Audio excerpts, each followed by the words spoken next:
আচ্ছা, তোমরা কি জানো রাস্তার কুকুরদের প্রতি এত অবহেলা কেন করে সবাই? যখন বাড়িতে কোনো কুকুর বাচ্চা কিনে আনে, তাকে তো নিজের সন্তানের থেকেও বেশি ভালোবাসা হয়। আর বা আমরা যখন সোশ্যাল মিডিয়ায় কোনো কুকুরের পোস্ট দেখি, তখন তো সেটাতে অনেক লাভ রিঅ্যাক্ট পড়ে। অনেক আমরা লাইক দিই, কমেন্ট করি, শেয়ার করি আর মনে, মনে ভাবি এরকম একটা কুকুর যদি আমাদের বাড়িতে থাকতো, কি না ভালো হতো। তাহলে রাস্তার কুকুরদের প্রতি এত অবহেলা কিসের? এরাও তো কুকুর, এদেরও তো ভিতরে রক্ত আছে, এরাও তো ইমোশন বুঝে, এদেরও তো কষ্ট হয়। আমি বুঝেই পাই না, কিনা কুকুর কুকুর আর রাস্তার কুকুর কুকুর নয়? তাদের খারাপ লাগা ভালো লাগা কোনো কিছু নেই? আমার এটা কথাগুলো বলার একটাই উদ্দেশ্য, যারা কুকুরদেরকে এরকম করে। কুকুরগুলোকে দেখলাম রাস্তায় কিছু মানুষ ভিজিয়ে দিয়েছে।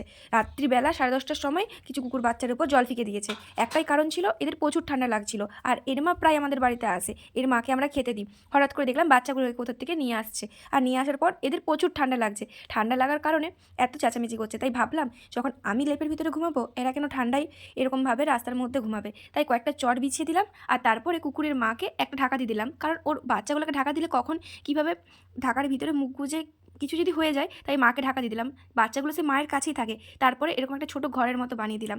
আর এইটা করার পর আমি পাড়ার লোকের কাছে অনেক কথা শুনেছি সকালবেলা ঘুম থেকে উঠে, যে তুই কেন করলি, তুই তোর ঘরের ভিতরে রাখ না।